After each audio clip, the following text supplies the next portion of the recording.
Hello students, today we'll be continuing chapter number 1 of SS for standard 10 student NCERT. Okay, the rise of nationalism in Europe. Today we are starting with the point of 1848 the revolution of liberal. 1848 में जो liberals ने revolution की थी, आज अपन उसके बारे में समझने वाले हैं. Okay, तो 1848 में बेसिकली अपन को पता है जो पुअर पीपल थे, अनएम्प्लॉयड पीपल थे, जो स्टार्विंग पीसन थे, उन सब की रिवॉल्ट तो चल ही रही थी. उस रिवॉल्ट के साथ साथ उस रिवॉल्ट की साइमल्टेनियस दूसरी रिवॉल्ट भी चालू हुई थी, जो स्टार्ट की थी जो एजुकेटेड मिडिल क्लास पीपल थे उन्होंने, ठीक है, जिनको हम लिबरल्स बोलते हैं. ठीक है, तो यहाँ पे यही बोला, parallel to the revolt of the poor unemployed and starving peasant and worker in many part of the European country.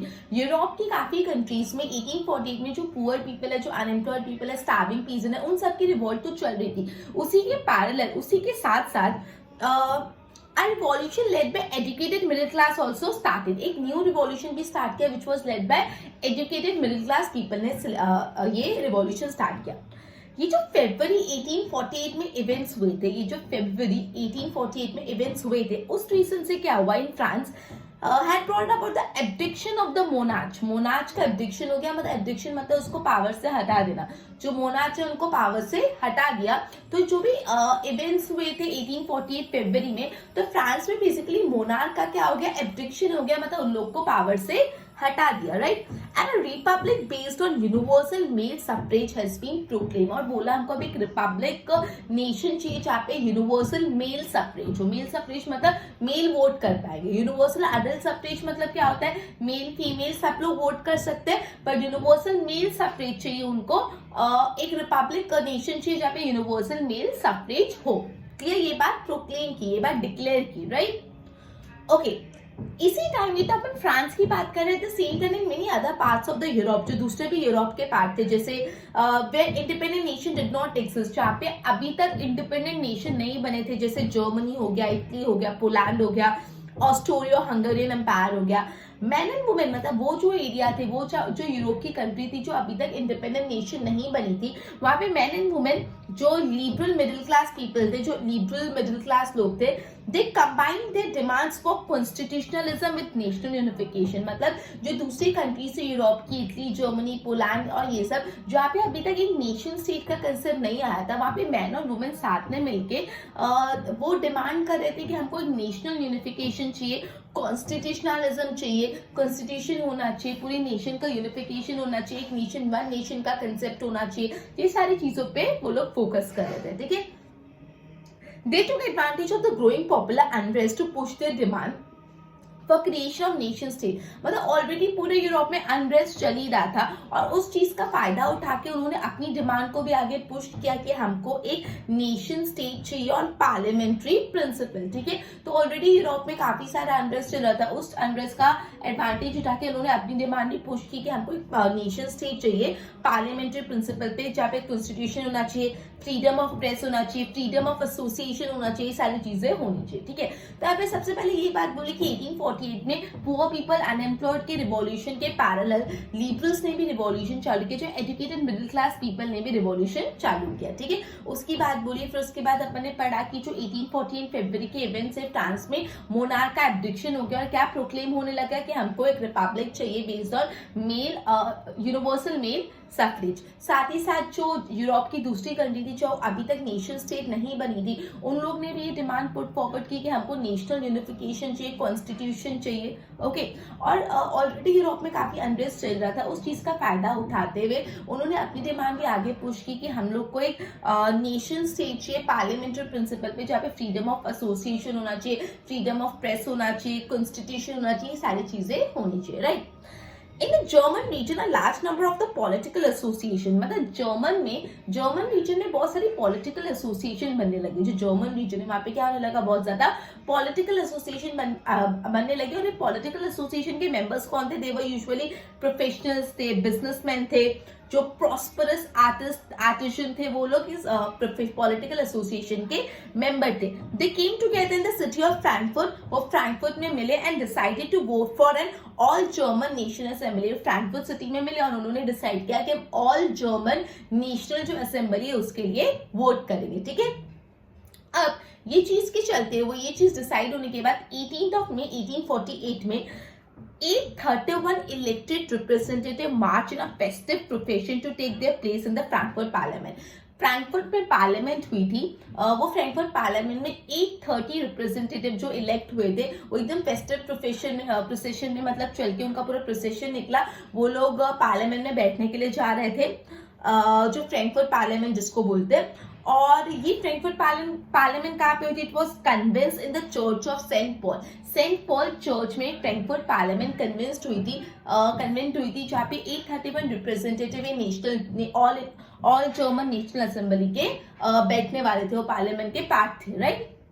Okay, अब ये जो पार्लियामेंट था, जो फ्रैंकफर्ट पार्लियामेंट हम जिसको बोलते हैं, they decide drafted a constitution, उन्होंने एक कॉन्स्टिट्यूशन ड्राफ्ट किया फॉर जर्मन नेशन। उन्होंने क्या किया? जर्मन नेशन के लिए कॉन्स्टिट्यूशन ड्राफ्ट किया to be headed by monarchy subject to parliament. अब ये जो उन्होंने कॉन्स्टिट्यूशन ड्राफ्ट किया, it was headed by monarchy, बोला कि उनके हेड तो मोनार्क्स रहेंगे, but it was subject to parliament, लेकिन पार्लियामेंट की परमिशन से ही होगा हर चीज। Is what? Subject to parliament. Parliament का ओपिनियन हर मैटर में लेना मोनार्क को जरूरी पड़ेगा, राइट? ये इस तरह से उन्होंने पूरा कॉन्स्टिट्यूशन ड्राफ्ट किया, राइट? लेकिन जब deputies offered the crown of these term to Frederick Wilhelm four, जो किंग ऑफ पर्शिया थे, जब उनको क्राउन करने गए कि ये हमारे टर्म्स है कि व्हाट टू से कि हाँ आप लोग मतलब you can take the decision but your decision will be subject to parliament, और उनको थ्रोन क्राउन देने गए, तो ये जो फ्रेडरिक विल्हेम फोर्थ थे, जो किंग ऑफ पर्शिया, उन्होंने ये चीज रिजेक्ट कर ली and they join the other monarch to oppose the elected assembly, और वो दूसरे मोनार्क की तरह ये इलेक्टेड असेंबली को अपोज करने लगे, उनको ये चीज के वो फेवर में नहीं थे, ठीक है? अब द पार्लियामेंट वाज डोमिनेटेड, ये जो पूरी हम लोग फ्रैंकफर्ट पार्लियामेंट की बात करें, it was dominated by the middle class people who resisted the demand of workers and artisans and hence lost their support. तो बेसिकली फ्रैंकफर्ट पार्लियामेंट में यूजुअली मिडिल क्लास पीपल थे, तो जो पुअर पीपल थे, जो पुअर आर्टिसन थे, जो workers थे, वो उनकी डिमांड को रेसिस्ट करते थे, रोकते थे, इतना ध्यान नहीं देते थे। इससे जो वर्कर्स थे और जो पुअर आर्टिसन थे, उनका भी सपोर्ट उस पार्लियामेंट को नहीं मिला। बाद में दे लॉस्ट देयर सपोर्ट, उनका सपोर्ट उन्होंने खो दिया, ठीक है? लास्ट में then troops were called and the assembly were forced to disband, और लास्ट में ट्रूप्स, मिलिट्री ट्रूप्स बुला के ये पूरी असेंबली को डिसबैंड करवा दिया गया। क्लियर? तो ये पूरा था ऑल जर्मन नेशनल असेंबली कैसे फॉर्म हुई, फ्रैंकफर्ट पार्लियामेंट के बारे में बात किया। क्लियर? फ्रैंकफर्ट पार्लियामेंट में क्या डिसीजन लिया, फिर वो कैसे डिसबैंड हुई, ये सारी चीजें देखी। अब ये जो फ्रैंकफर्ट पार्लियामेंट था, उस टाइम पे basically the issue of extending political rights to women was controversial one within the liberal movement. ये जो लिबरल की मूवमेंट है, उसमें ये था कि जो वुमेन्स है उनको पॉलिटिकल राइट मिलना चाहिए, ये इशू बहुत कंट्रोवर्शियल था, okay? In which large number of women had participated actively over years, मतलब ये पूरे मूवमेंट्स में बहुत सारे वुमेन्स ने बहुत सालों तक पार्टिसिपेट किया। Women had form their own political association, womens ने इनफैक्ट खुद की पॉलिटिकल एसोसिएशन भी बनाई थी। दे हैव फाउंडेड न्यूज़पेपर, उन्होंने न्यूज़पेपर भी फाउंड किए थे and taken part in political meetings, और जो भी डेमोन्स्ट्रेशन होते उन सब में उन्होंने भी पार्ट लिया था। लेकिन डिस्पाइट ऑफ दिस, इतना वुमेन्स ने एफर्ट डालने के बाद they were denied suffrage right during the election of assembly. लेकिन इतना होने के बाद भी जो असेंबली का इलेक्शन हुआ था, ऑल जर्मन नेशनल असेंबली का इलेक्शन, उसमें वोट करने का राइट उनको वुमेन्स को मना दिया। इंस्पाइट वुमेन ने इतने डेमोन्स्ट्रेशन, इतने पॉलिटिकल मीटिंग में पार्टी, न्यूज़पेपर फाउंड किए, स्टिल जब इलेक्शन का टाइम आया, जब इलेक्ट करने का टाइम आया रिप्रेजेंटेटिव को, उस वक्त इलेक्शन वोटिंग करने का राइट उनको डिनाई कर दिया। In fact when the Frankfurt parliament भी हुआ था, जो सेंट पॉल में मैंने आपको बताया था फ्रैंकफर्ट पार्लियामेंट हुआ था सेंट पॉल में, उस टाइम पे वुमेन्स को बुलाया तो गया था, but just as a visitor. लोग womens were admitted only as an observer to stand in the visitor gallery, मतलब वुमेन्स को एक ऑब्जर्वर खाली देख सकते हो क्या हो रहा है, तमाशा देख सकते हो, और आप अपना इनपुट कुछ नहीं दे सकते। विजिटर्स गैलरी में बिठाया गया था। ऊपर आपको जस्ट इस पेज पे ऊपर देखो क्या बोलते हैं, ये डायग्राम में देखो, जो ऊपर पता है विजिटर असेंबली, वहां पे वुमेन्स को बिठा के रखा था, ओके? तो ये वुमेन्स के बारे में बताया, फ्रैंकफर्ट असेंबली में उनका क्या योगदान था। Though conservative force were able to suppress the liberal movement in 1814, they could not restore the old order. अभी जो कंजर्वेटिव मूवमेंट है, कंजर्वेटिव फोर्स है, वो लिबरल्स को रुका तो पाए, बट ओल्ड पूरा पहले मोनार्क कैसा था वैसा तो नहीं बन पाया। Monarchs were beginning to realize the cycle of revolution and repression could be ended by granting concession to liberal nationalist revolutionary. Monarchs को ये बात रियलाइज होने लगी कि ये जो पूरा रिवॉल्यूशन और डिप्रेशन का पूरा चक्कर चल रहा है, पूरी जो रिवॉल्यूशन हो रहे हैं, ये सब हो रहा है, उन चीज को एंड करने के लिए हमको कुछ ना कुछ कंसेशन तो लिबरल्स को, नेशनलिस्ट लिबरल्स को देना पड़ेगा. ये बात कंजर्वेटिव्स को, मोनार्क्स को बहुत अच्छे से पता चल गई कि ये पूरे रिवॉल्यूशन का चक्कर खत्म करने के लिए कुछ कंसेशन तो उनको देना पड़ेगा. Right? Okay. Hence, in the year 1840, the autocratic monarch of Central and Eastern Europe began to introduce changes that has already taken place in Western Europe before 1850.